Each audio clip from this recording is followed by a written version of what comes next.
Yo, what's up? Welcome inside the opening line. Corey back in the home studio. Benny, we got Jersey Shore Benny today. Benny, what up? Not much, man. Life is good right now, Corey. No complaints. Sitting outside.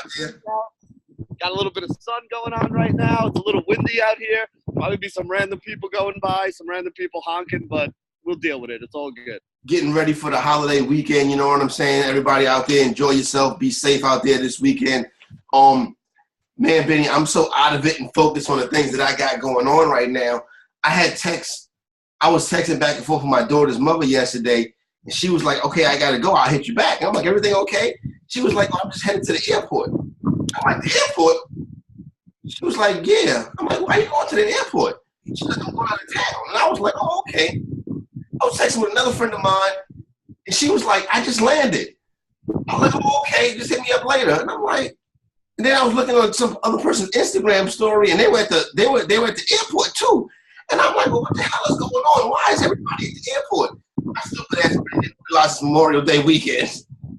Yeah, I mean, what do you think I'm at the beach for? I mean, obviously, I'd like to be here all the time if I could, but, you know, we save it for when I get a couple extra days to go hang out. Exactly. So good times going on down there. I need to realize that it's not a regular weekend. It's actually a holiday weekend. But it's a big-time holiday in Canada, Benny, because 3 straight wins for the Toronto Raptors. And you know what? They're looking a good spot to get ready to go to the NBA Finals. Yeah, you know, they made a lot of adjustments that have been working out for them, to be honest with you. Lately, what we've seen, they put Kawhi on Giannis, which has kept Giannis from those 15-rebound games. So he missed it again yesterday with the rebounds. Luckily, I didn't go as heavy on it. So I'm going to be off of it for at least – I don't know. I'm probably going to be off of it for the rest of the series at this point. What they did yesterday, though, they put Kyle Lowry on Middleton, which has kept Middleton from basically doing his thing and all that. You know, you also got a couple other things going on. Yesterday they had Pascal Siakam on Eric Bledsoe, so they got somebody with a little more size on him there, kind of disrupt them. And so far, it looks like all the changes they made have been working right now. So big shout out to Nick Nurse. He's making the right moves and pulling the right strings right now in the series. No doubt about it. Kawhi Leonard might as well go ahead and give him 2 pieces. He comes through big time last night for the Raps. You know what, Benny? The one thing that it did hit me. I think you may have mentioned it earlier this week. All season long, we didn't know what the Bucks were going to do when they faced adversity. And last night, in that second half, and about midway through that third quarter, I was like, oh, man, this team is facing adversity, and they don't have nobody to turn to. You know, it's the problem. Everybody expected it to be Giannis that was going to be the guy that they went to, and they did kind of go to him inside a little bit. They tried to get it to him there. But, you know, there's a difference between having a guy like Kawhi who has been through the wars before. I mean, we talked about this at the beginning of the series, right? At the beginning of the entire playoffs, we talked about this with, you know, guys that actually have been there and have some playoff experience. And a lot of these other teams don't have any of that. You know, Kawhi's the kind of guy where it could be the last 2 minutes of a 2-point game or the first 2 minutes of a random game that, you know, they have to get going in. And he's somebody that they can always lean on. From what we've seen so far from Milwaukee, they don't really have that guy. No, exactly. Giannis, great regular season, but you know, when you get to this time of year, especially for a group of guys that haven't played this deep into the season before, you kind of saw some of that last night. They go down at home at the First Circle Arena. Now this series goes back to Canada on Saturday. I was hoping we was going to get a Memorial Day Game 7. I don't know if that's going to happen, Benny. So the Toronto Raptors really these last 3 games have played excellent basketball. And I know it's going to be crazy in the 6th when they get back to Toronto on Saturday. That's going to be a tough environment for Milwaukee to win in. Yeah, I'm nervous about it. I mean, like I said, I've been on Milwaukee since the beginning of the year. Right. I got bets on them. I'm not really happy about them sitting there right now. I mean, put it this way: if they can somehow get through that game in Toronto, I think they'll have the advantage in a Game 7 at home. But I got to be honest, I have zero faith in putting any money on Milwaukee to go up to Toronto and, you know, extend this series at all. Yeah, Milwaukee's been a money-making team for me all season long, but it looks like that gravy train has come to an end. Lost big on them again last night. So that's back-to-back games. Well, that's back-to-back nights of losing big on the Bucks. So that Bucks money train has finally come to an end for me. I mean, you get a chance to talk about it yesterday, Benny, and we're not going to stay on here long today. Just want to get a couple of points to get back to the family and good times. What do you think about this thing with Drake? What thing with Drake? With him being like the ambassador for the Raptors? Or? More or less him being the mascot or almost like a teammate or an assistant coach. Do you have a problem with his quote-unquote antics on the sideline? Not really. I don't really think it's bad. I mean, listen, part of basketball, part of sports is also entertainment, right? I mean, every time you see the Lakers game, what do you see? You see Jack, Nicholson sitting on the sideline. You see, all these guys. Whenever they show the New York Knicks, you always see Spike Lee sitting there. I mean, honestly, doesn't every team kind of have a celebrity or two that sits courtside? I mean, they call it Celebrity Row down there for a reason. The tickets are out of reach for the average person for a reason. I don't really have a big problem with it. Here's where I really think it comes down to. As long as the team doesn't have a problem with it, I don't have a problem with it. And it doesn't seem like the team cares because they renamed their practice facility after the guy and they use him in all their promotion and their marketing and stuff like that. So, I have no problem with it. Listen, I'm not going to lie to you guys. If I had Drake money, I'd be sitting courtside somewhere too. I'd be on a 50-yard line at Giant Stadium, even though I know it's not called Giant Stadium anymore. I always call it Giant Stadium. I'd be on a 50-yard line at Giant Stadium right behind the Jets coach, yelling and telling Gase what he should be doing and what plays he should be running. Benny, so if I had that kind of money, I'd be the same person. Every Sunday, they'd be like, why is Corey standing next to Jason Garrett? And I'd be like, because Jerry said I could. You know what I'm saying? It's very enough funny that he said I can stand wherever I want. Exactly. Jerry said go kick field goals in the second half. That's how I Jerry said I can be here. So Jason Garrett, I'm clapping my hands right alongside of you. You know what I'm saying?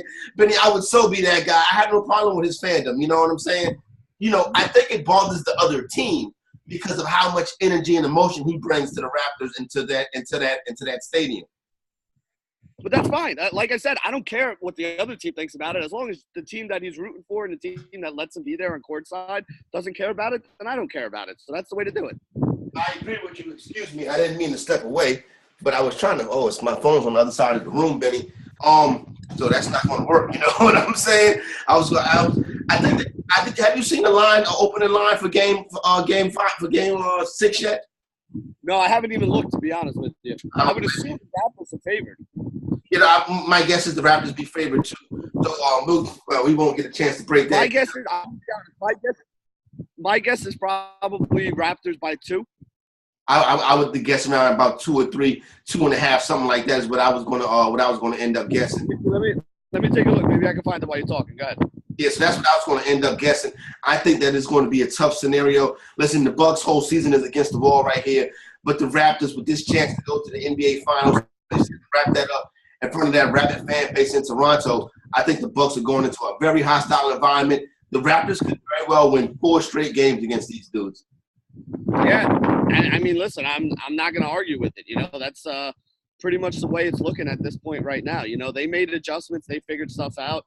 I got to be honest, I'm always been a big fan of Budenholzer, but I don't really think he's pulled the right strings in this matchup. I don't think he's made the right adjustments, and they really haven't figured out, once the Raptors switched up their defensive assignments and everything, they haven't figured out how to attack it and successfully put points up on the board. I mean, you watched that game yesterday. They came out in the third quarter. It was a tie game, right? They came out in the third quarter. Bucks went on a 12-2 run to go up 10 points. Yep. And then they have these long stretches where they just can't put the ball in the basket. Yeah. I mean, you can't win games that way, especially in the playoffs. Like, if you're going to have these long stretches where you don't score and you're going to let teams back in it, when you go up 10 points in the playoffs, and this is one of the things I always love about them. When you put your foot on somebody's throat in the playoffs, you need to step and you need to put them out of their misery. Because if you even give a little bit of a chance for a team to get back in it in the NBA, how many times do we see it? It's a game of runs, right? Like, you make a run, they make a run. You make a run, they make a run. Next thing you know, it's a 2-point game with 5 minutes left, and now it's anybody's ball game. When you go up 10 or 12 points to start a quarter like they did there, you need to step on their throat and kill them. You need to put them out of their misery. And the Bucks haven't shown an ability to do that yet, and every time they haven't, Toronto has clawed their way back into it. Yeah, no doubt about it. So shout out to the Toronto Raptors. They get it done. They get out there last night. They get a big victory. I know my big piece of chicken's going to Kawhi. My guess is yours is too, Benny. So we'll get that out the way. Don't forget fantasy football, season-long fantasy football coming up.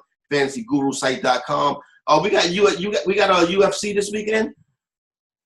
I don't know if there's UFC this weekend. I know there's some boxing going on this weekend. That's a big thing up there. I didn't see any UFC on on the sportsbook pages. So I'll have to take a look at that. I do know, though, if anybody's in New Jersey, next weekend down in Atlantic City, there's going to be one of those Ring of Combat MMA things.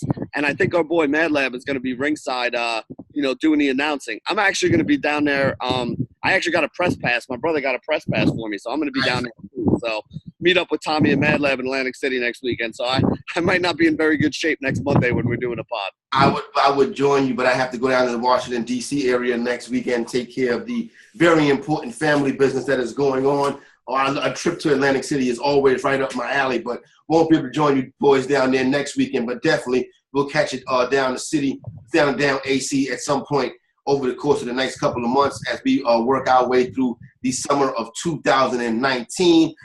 Baseball-wise, Benny, I haven't even looked, to be honest with you, at anything today. But one thing that I will say is, for as much as I complain about how tough it is to bet on baseball, we have had some winners. That Yankee overhits again yesterday. That's something I feel like you can almost ride right now. Well, I mean, basically, you can play the over against whoever's playing against Baltimore on a daily basis. But you know what, though? It was a sweat yesterday, Corey. I mean, there was I heard about it. I had no off about it. No Gleyber in the lineup. No Gary Sanchez in the lineup. 2 outs, top of the ninth is when the Yankees actually got that 6th run to push them over the 5.5. So, I mean, listen, in the bank account, it still looks good, but I got to be honest, I was sweating that one out yesterday afternoon. That is the sweat right there, but the Yankees are up and rolling. They're playing good baseball right now. Definitely elite sports betting is the way you get down and knock down some of these winners like me and my guy, Benny, you know what I'm saying? And then you can chill down the Jersey Shore with Benny, you know what I'm saying? Yo, so Corey, I got something I want to talk about today, bro. Yo. I want to talk about a hot take by former New York Giants quarterback Danny Kanell, right? Yeah. So Danny Kanell is apparently one of these anti-marijuana guys. Uh-huh. And he had the most asinine quote I've ever heard. Basically, yesterday he tweeted out something along the lines of, well, I mean, I guess it's not as bad as opioids. You're a fucking moron. That's your take on it. It's night and day, the difference between them. He's like, well, I never knew that weed was quote-unquote good for you, which technically it is. But even if you don't believe that it is, there is a major difference between weed and opioids. You know what I'm saying? Opioids could kill you. Opioids could have you strung out, as a lot of people have found out, for the rest of your goddamn life. Look at the problem we have in this country right now. Yep. You don't have that problem with weed. So anyway, instead of admitting that what his take was a dumb take, because he literally had thousands of people being like, this is the worst take ever, he decides to double down on it today by bringing some guy on who talks about how his 30-year-old son is basically a pothead and he does nothing with his life. So let me explain something to you, okay? He's alive. If you're a lazy piece of – yeah, he is alive. So right off the bat, it's already better than opioids. But if you're a lazy piece of crap, you're a lazy piece of crap whether you smoke weed or you don't smoke weed. You know what I'm saying? Yeah. There are certain people who are just completely unmotivated in life, and that's their thing. Steve Jobs was a pothead. He built one of the biggest companies in the entire country. Yep. I'm a pothead. I'm the hardest working guy in DFS. Yep. There are a lot of people out there who smoke weed and still get their stuff done. There are tons of them. Elon Musk right now, as much as he's a crazy SOB, is one of the smartest guys and one of the hardest working guys and has done a lot of good things for this country. He's created a lot of things. He's a huge pothead. Yep. People just need to stop with this stuff. If you don't know about marijuana, go educate yourself. Don't make stupid claims. And even more than that, because I've never liked Danny Kanell anyway, ESPN hiring him was a joke. Firing him was one of the best things they ever did. When he went and started, I think he got hired by Fox Sports or something like that, I just started laughing. Bleacher Report or Fox or something like that. Yo, listen, anybody who gives this clown a freaking podium, you deserve all the ridicule that you get because this guy's a freaking moron. So, Danny Kanell, you do not get the big piece of chicken now or ever from this show. No, you're not. No, matter of fact, you're not even getting a glass of water from us. You know what I'm saying? I'll tell you what, I'll give you a whole bunch of opioids, buddy. You don't think they're that bad. You can have them. Yeah, since they're that bad. We'll see how you are in 5 years, moron. The opioid addiction, opioid crisis is something that's pure evil. Marijuana. You know what I'm saying? Like you said, Benny, if you like, that's the worst that can happen to you. You can be a slouch in the basement. You know what I'm saying? But you'll be alive, and you can. But even then, like people say, like, oh man, everybody who smokes marijuana is safe. Listen, if you're waking up at 8 a.m. and smoking marijuana all day long, yeah, you're not going to accomplish anything.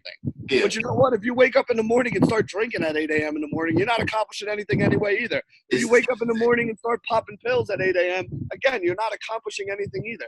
Don't blame it. Don't blame. Like, he had this guy on today, and basically the guy is blaming marijuana for his son being a lazy piece of shit. If your son's 30 years old sitting on your couch and you're still supporting him, then you're the problem, not marijuana, not Yes, yeah, exactly. Who's really the one that's addicted right here? So. If your son's 30 years old, he's sitting on the couch, has no job, and is a lazy piece of shit, how the fuck is he affording weed? Exactly. Exactly. You know what I'm saying? All that. So if you're enabling your son to be that kind of person, then you're the problem, not your kid. And then definitely don't blame it on the drugs. All right, Vinny, what y'all got planned down there this weekend, you and the crew? I mean, you know what? Just chilling. This is it. We're going to be sitting around here all day. We're going to be barbecuing every day. I don't know if we're going to go up to the beach. We might go hang out at the beach, but the water's like 60 degrees. So yeah, it'll have to get real hot before I'm like, all right, now I need to go hop in there to cool off. So, you know, play with the kids a little bit, go up on the beach, play some wiffle ball later. You know, just kind of chilling, Corey, you know, enjoying life this weekend. I'll hold it down back on this end before I get out of town for the next couple of weeks. You know what I'm saying? We want to thank everybody for rocking with us on the opening line. A little bit short this morning. We got Jersey Shore Benny, so we let him get to his activity. Already gave out 2 big pieces of chicken to my main man, Kawhi Leonard. So make sure you check everything out. Make sure you subscribe. Make sure you like the videos. And make sure you stay tuned for my man, Jersey Shore Benny. I'm the fantasy executive. We are out.